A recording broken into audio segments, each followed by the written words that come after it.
कृष्ण। चतुर्थ स्कंद 22 अध्याय। चतुष्कुमारों से पृथु महाराज की भेंट। चतुष्कुमारों ने अपना बोलना प्रवचन शुरू किया था। श्लोक संख्या 24 से आगे पढ़े। अहिंसया पारमहंस चर्चया स्मृत्या मुकुन्दाचरिताच्छासुधिना यमय्य कामयि नियमयि च आपिनिन्दया निरीहया द्वंद्व तितिक्षया च।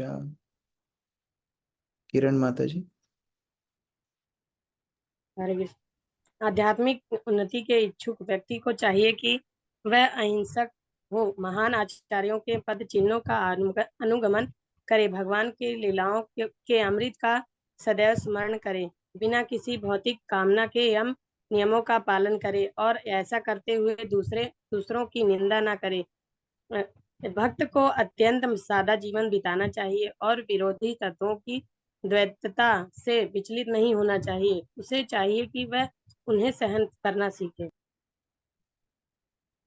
यहाँ पर कुछ विशेष निर्देश चतुष कुमार दे रहे हैं। कल हमने देखा था कि उन्होंने बोला जीव को अपनी आध्यात्मिक उन्नति पे ध्यान देना चाहिए, ये जीवन का लक्ष्य है।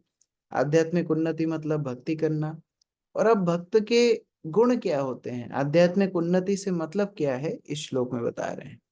एक तो किसी से ईर्ष्या ना करना, अहिंसक हो, किसी दूसरे को किसी भी प्रकार से कष्ट ना पहुंचाए। दूसरा, पूर्ववर्ती आचार्यों के पद चिन्हों का अनुसरण करे, हमेशा भगवान की लीलाओं का स्मरण करे और बिना किसी भौतिक कामना के अहेतु की भक्ति में लगे। ऐसे करते समय खुद को अहंकार से भी नहीं फूलना है। ऐसा नहीं कि हम बहुत बड़े भक्त बन गए, नहीं, दूसरों की निंदा से बचना है। उत्तम भक्त का लक्षण क्या होता है? निंदादि शून्यम। उत्तम उत्तम भक्त निंदा कभी किसी की नहीं करते। इस तरह सरल जीवन और हमेशा समभाव रहते हुए सहन शक्ति के साथ अपनी भक्ति में भक्त आगे बढ़ता है। बहुत सारे गुण एक ही श्लोक में बता रहे हैं। आरती माता जी पढ़िए।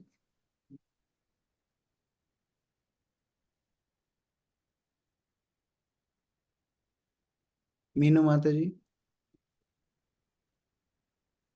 तात्पर्य: भक्त वास्तव में साधु पुरुष होते हैं। साधु अथवा भक्त का पहला गुण अहिंसा है। जो लोग भक्ति पथ में चलने या भगवान के धाम वापस जाने के इच्छुक है, उन्हें पहले अहिंसा का अभ्यास करना चाहिए। साधु को तितिक्षु का कारुणिका भागवत 3.25-21 में कहा गया है, भक्त की सहिष्णु एवं अन्यों के प्रति अत्यंत दयालु होना चाहिए। उदाहरणतः यदि उसे कोई चोट लगे तो उसे सह लेना चाहिए, किंतु यदि किसी अन्य को चोट लगे तो भक्त को यह सहा नहीं होता है। सारा संसार हिंसा से पूर्ण है, अतः भक्त का पहला कार्य है कि वह इस हिंसा को रोके जिसमें पशुओं का वध सम्मिलित है। भक्त न केवल मानव समाज का अपितु समस्त जीवों का मित्र होता है, क्योंकि वह समस्त जीवात्माओं को भगवान की संतानों के रूप में देखता है। वह केवल अपने को ईश्वर का पुत्र बताकर अथवा अन्यों को यह समझकर कि उनमें आत्मा नहीं है मारे जाने नहीं देता। भगवान का भक्त कभी भी ऐसी विचारधारा का पोषक नहीं होता। सुहदा सर्वदेही नाम, असली भक्त समस्त जीवात्माओं का मित्र होता है। श्रीमद् भगवत गीता में श्री कृष्ण ने अपने को जीवों की समस्त योनियों का पिता कहा है। फलतः श्री कृष्ण का भक्त सबों का मित्र होता है। यही अहिंसा कहलाती है। इस अहिंसा का अभ्यास तभी संभव है जब हम महान आचार्यों के पद चिन्हों पर चलें। अतः वैष्णव दर्शन के अनुसार हमें चारों संप्रदायों के महान आचार्यों का अनुसरण करना होता है। यहाँ पर बता रहे हैं इस प्रकार वैष्णव का अर्थ है जो दूसरे को कष्ट को समझे। हमने पहले भी श्लोकों में पढ़ा था, वैष्णव मतलब जो दूसरों के कष्ट को कम करने का प्रयास करता है, जो दूसरों के उद्धार में लगा होता है, ये वैष्णव का लक्षण है। अगर कोई दूसरों को कष्ट पहुंचा रहा है, हिंसा कर रहा है, तो वो कैसे वैष्णव हो सकता है? तो प्रथम बात तो यही है।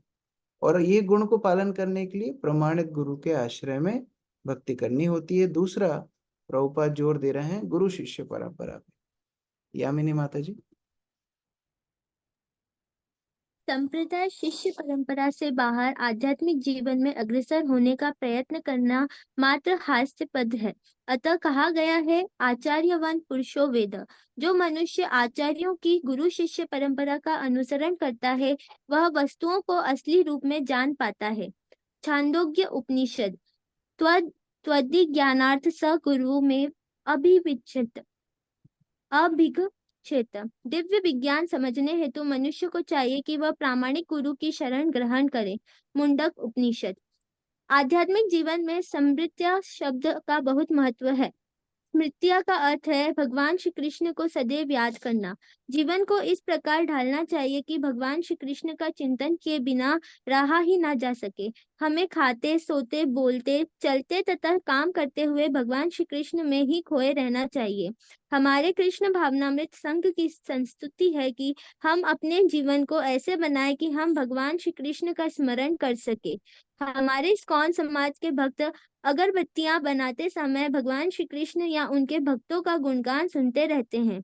शास्त्रों का कथन है, स्मर्तव्य सततम विष्णु। भगवान श्री विष्णु का स्मरण निरंतर करना चाहिए। विस्मर्तव्यो न जातु चित्त।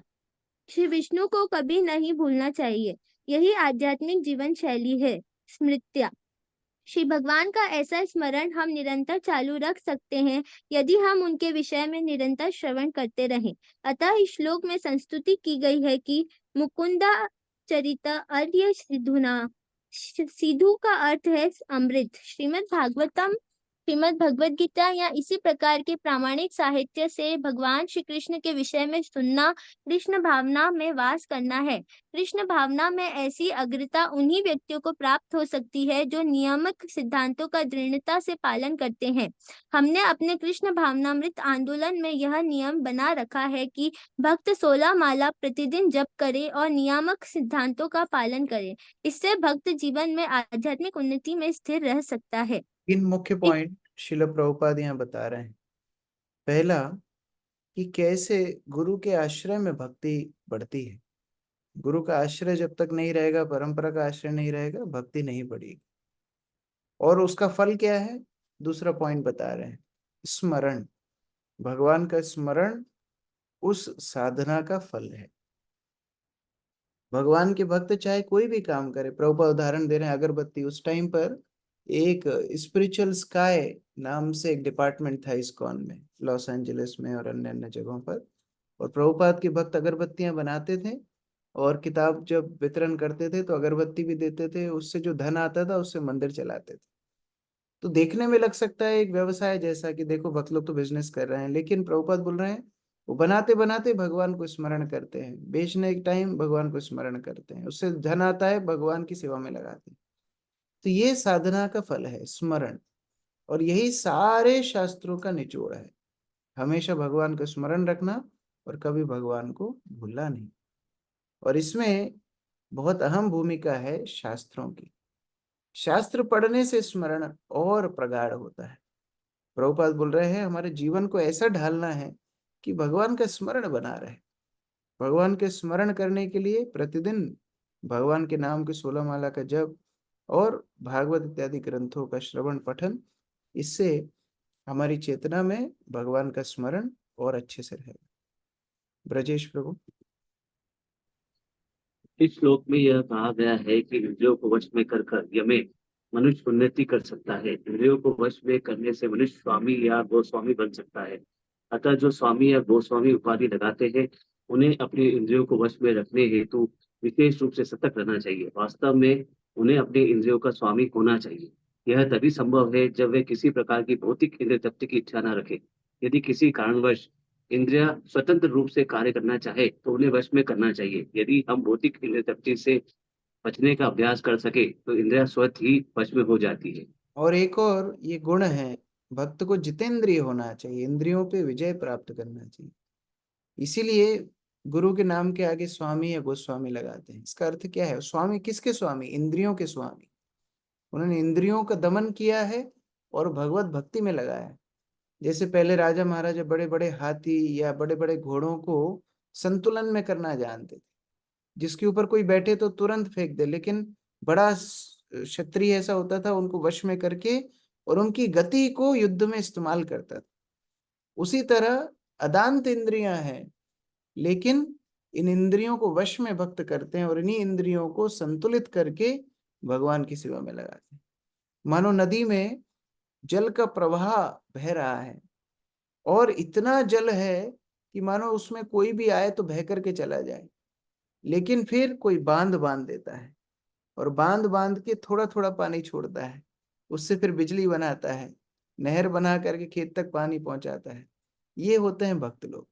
अदांत इंद्रियों को संयमित करके कब कितना इस्तेमाल करना है भगवान की सेवा में, उस तरह भगवान की सेवा में अपनी इंद्रियों को नियोजित करते हैं, उसको बोलते हैं गोस्वामी। मयूरिका माता जी।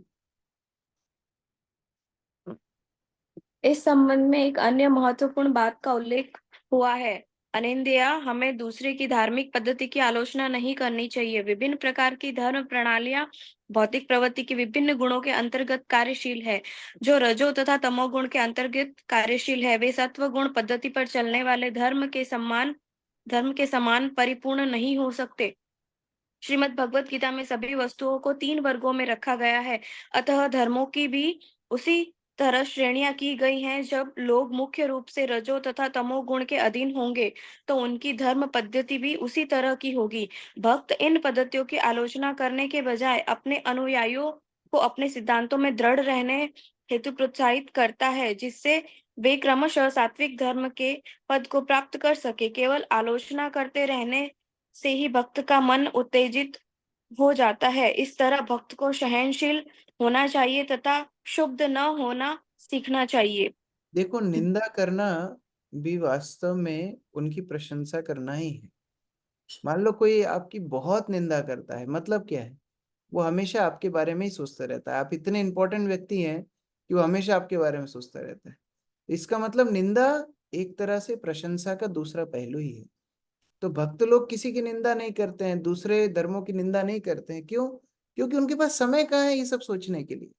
भक्त लोग तो व्यस्त रहते हैं भगवान का प्रचार करना है, भगवान के बारे में बताने के लिए।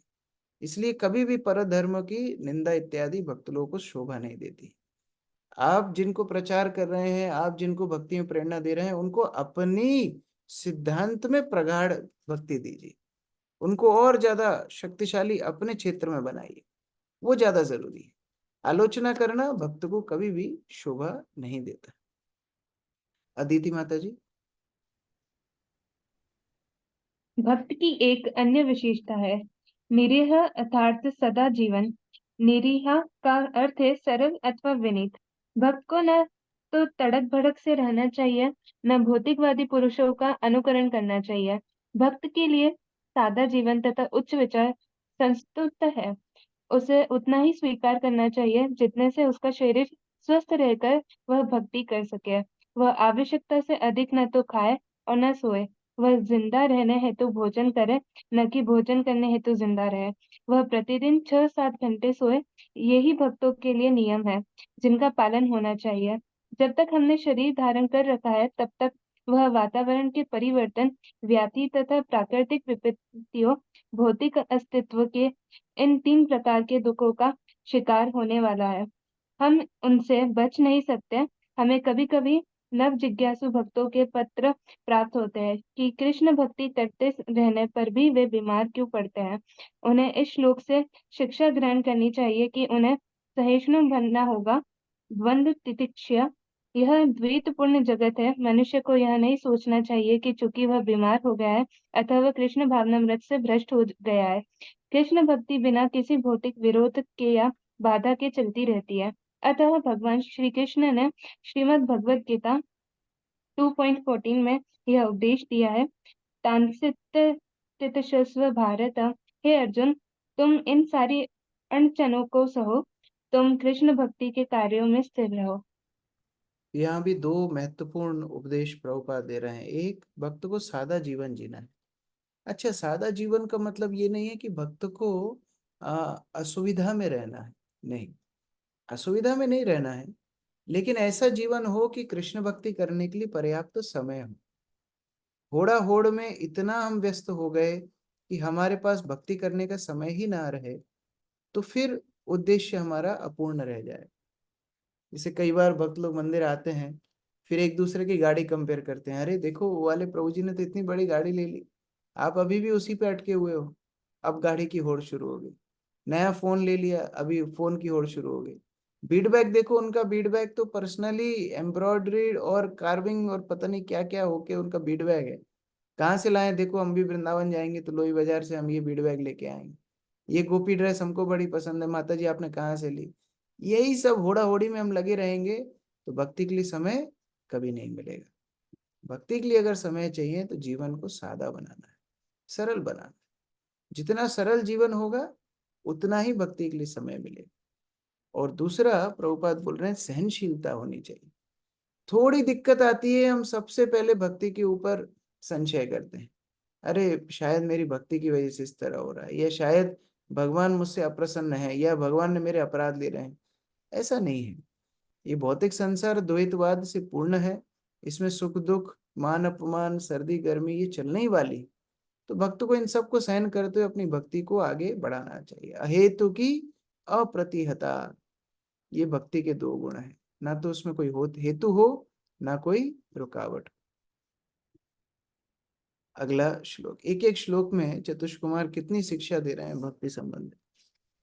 हरेर्मुहुस्तत्परकर्णपूरा गुणामिधानेन विजृंभना भामनाय नया भक्त्या ह्यसंग सदसत्यात्मनि स्यान्निर्गुणे ब्रह्मणि चाज्य सारथि। विनोद प्रभु। भक्त को चाहिए कि पूर्ण पुरुषोत्तम भगवान के दिव्य गुणों के निरंतर श्रवण द्वारा भक्ति के अनुशीलन में उत्तरोत्तर वृद्धि करे। ये लीलाएं भक्तों के कानों के आभूषण सदृश है। भक्ति करने तथा भौतिक गुणों को पार करने से मनुष्य सहज ही अध्यात्म में पूर्ण पुरुषोत्तम भगवान में स्थिर हो सकता है। तो फिर इस तरह जो गुण है जो पिछले श्लोक में बताए हैं, उस तरह गुण जिनके अंदर होंगे वो भगवत कथा निरंतर सुन पाएंगे। जिसके अंदर बैर है, हिंसा है, जिसके अंदर महत्वाकांक्षाएं हैं, भौतिक संसार में अनर्गल महत्वाकांक्षाएं हैं, जिसके अंदर ये सब अवगुण होते हैं, वो भगवान की कथा लंबे समय तक नहीं सुन सकते। इसीलिए जो सरल भक्त है, जो सादा भक्त है, जिसके अंदर ईर्ष्या, निंदा इत्यादि नहीं है, ऐसा भक्त भगवान की कथा निरंतर सुन सकते हैं।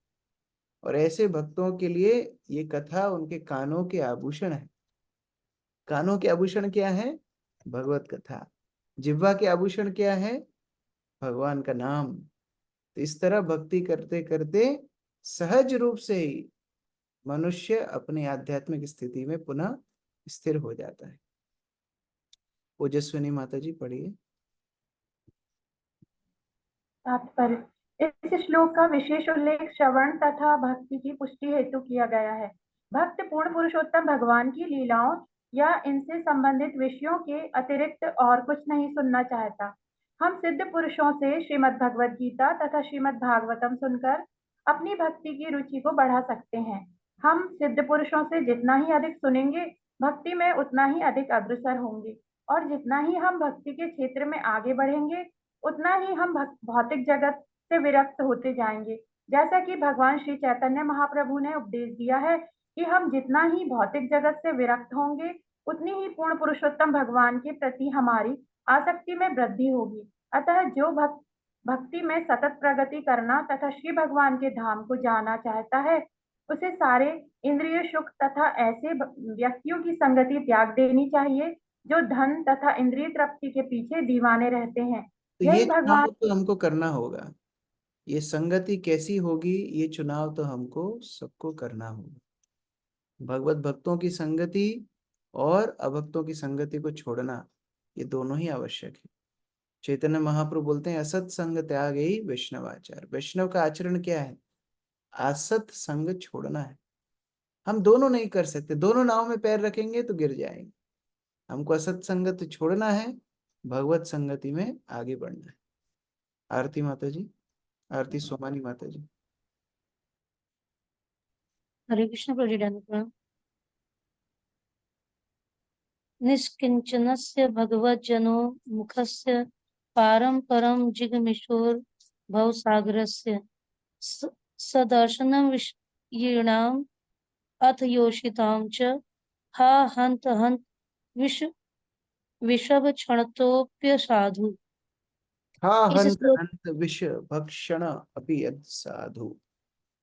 यस, इस श्लोक में आए हुए ब्रह्मणी शब्द की टीका निर्विशेषवादियों अथवा श्रीमद् भागवतम के कथावाचकों ने की है, जो जन्म के आधार पर जाति प्रथा के समर्थक हैं। उनके अनुसार ब्रह्मणी का अर्थ निर्गुण निराकार ब्रह्म है, किंतु भक्त्या तथा गुणाभिधानेन शब्दों के प्रसंग में ऐसा अर्थ नहीं निकाला जा सकता।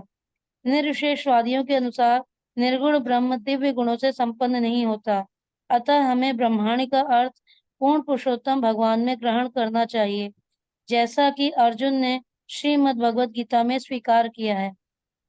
श्री कृष्ण ही भगवान है, अतः जहाँ कहीं भी ब्रह्म शब्द आया है वह श्री कृष्ण के लिए प्रयुक्त है, निर्गुण ब्रह्म तेज के लिए नहीं। ब्रह्मेति परमामेति भगवानिति शब्दते श्री भागवतम 1.2.11 ब्रह्म परमात्मा तथा भगवान इन सबको ब्रह्म माना जा सकता है, किंतु जहाँ भक्ति शब्द का प्रसंग आए या दिव्य गुणों का स्मरण का उल्लेख है तो यह पूर्ण पुरुषोत्तम भगवान का द्योतक होगा, निर्गुण ब्रह्म का नहीं। हरे कृष्ण। जैसे आत्मा शब्द है, आत्मा शब्द कई जगह पर इस्तेमाल होता है। कई बार संस्कृत में आत्मा मतलब मन को भी बोलते हैं, आत्मा बुद्धि को भी बोला जाता है, आत्मा मतलब स्वयं की भी बोला जाता है, और आत्मा मतलब जीवात्मा को भी बोला जाता है। उसी तरह ब्रह्म शब्द कई स्थानों पे अलग अलग कॉन्टेक्स्ट में बताया गया है। यहाँ पर जो ब्रह्म शब्द आ रहा है उसका मतलब क्या है? भगवान। क्योंकि बिना गुणों के ब्रह्म, गुणों की जहाँ बात हो रही है वहां भगवान तत्व की बात होगी, क्योंकि ब्रह्म रूप में तो भगवान गुणों का प्रकाश करते ही नहीं। तो इस तरह से भगवान की कथा सुनना है, निर्गुण ब्रह्म का तर्क नहीं, भगवान की सुंदर लीलाओं का श्रवण करना है। यदारति ब्रह्मणि नैष्ठिकी पुमान आचार्यवान ज्ञान विरागरम हसा दहति अवीर्यम हृदयम जीवकोशम पंचात्मकम योनिमिवोहितो गणै। सुनीता चौधरी माता जी। हरे कृष्ण प्रभु।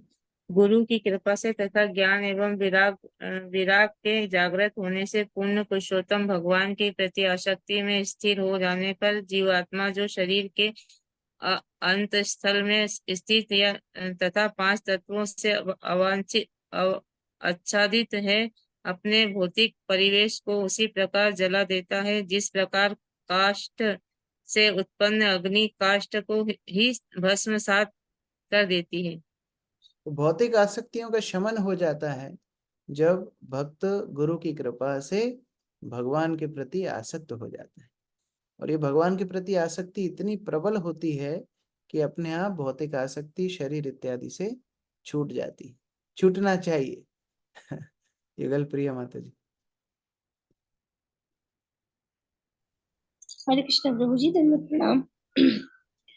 कहा जाता है कि हृदय के भीतर जीवात्मा तथा परमात्मा साथ साथ निवास करते हैं। वेदों का कथन है हृदय हृदय आत्मा, आत्मा तथा परमात्मा दोनों हृदय के भीतर वास करते हैं। जीवात्मा का उद्धार तब होता है जब वह भौतिक हृदय से बाहर निकल जाता है अथवा हृदय को स्वच्छ करके आध्यात्मिक बना देता है। यहाँ पर दिया गया है दृष्टांत अत्यंत उपयुक्त है। योनि युवत्यो अग्नि, अग्नि काष्ठ से उत्पन्न हो जाती है तो यह काष्ठ को ही पूर्ण रूप से जला देती है। इसी प्रकार जब कोई जीवात्मा पूर्ण पुरुषोत्तम भगवान के प्रति आसक्ति बढ़ा देता है तो समझना चाहिए कि वह अग्नि के तुल्य है। प्रज्वलित अग्नि ताप तथा प्रकाश से दृष्टिगोचर होती है। इसी प्रकार जब हृदय के भीतर जीवात्मा पूर्ण आध्यात्मिक ज्ञान से प्रकाशित एवं भौतिक संसार से विरक्त हो जाता है तो वह अपने पंच तत्वों पृथ्वी, जल, अग्नि, वायु तथा आकाश के आवरण को जला देता है और 5 प्रकार की आसक्तियों यथा अविद्या, मिथ्या अहंकार, भौतिक जगत की आसक्ति, ईर्ष्या तथा भौतिक चेतना में तल्लीनता से मुक्त हो जाता है। अतः इस श्लोक में पंचात्मकम या तो 5 तत्वों के लिए या कि भौतिक कलमश के 5 आवरणों के लिए आया है। जब ये सब ज्ञान तथा विराग की अग्नि से भस्म हो जाते हैं तो मनुष्य पूर्ण पुरुषोत्तम भगवान की भक्ति में स्थिर हो जाता है। जब तो तक मनुष्य यहाँ पर प्रामाणिक गुरु की भगवत गीता में भगवान बोलते हैं कि जब तक व्यक्ति पूर्ण रूप से शुद्ध होके ब्रह्मस्तद ना हो, मेरी भक्ति नहीं कर सकता। ये श्रवण कीर्तन इतना शक्तिशाली है, जीव को भगवान से आसक्त कर देता है और भौतिक कलमश से मुक्त कर देता है। तब जाकर के हम भक्ति कर सकते हैं। और ये भक्ति प्रगाढ़ भक्ति, नैष्ठिकी भक्ति होती है। सुरेखा माता जी पढ़िए आगे।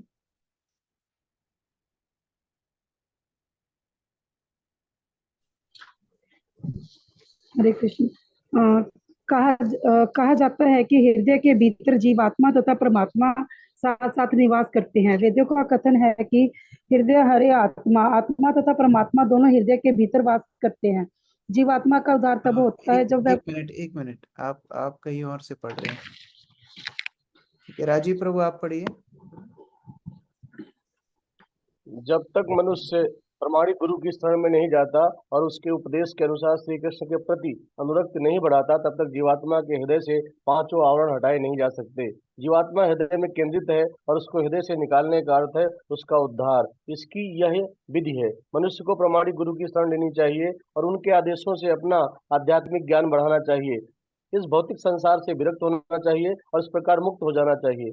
अतः सिद्ध भक्त भौतिक शरीर के भीतर नहीं रहता, वह तो अपने आध्यात्मिक शरीर के भीतर वैसे ही रहता है जैसे कि जटा के भीतर रहते हुए भी नारियल गरी जटा से भिन्न रहता है। अतः शुद्ध भक्त का शरीर चिन्मय शरीर, आध्यात्मिक शरीर कहलाता है। दूसरे शब्दों में भक्त का शरीर भौतिक कार्यकलापों से संबंधित नहीं रहता। फलस्वरूप भक्त सदैव मुक्त रहता है। ब्रह्म भुआय कल्पते, जैसे कि भगवद गीता 14.26 में पुष्टि की गई है। इसकी पुष्टि श्री रूप गोस्वामी ने इस प्रकार की है।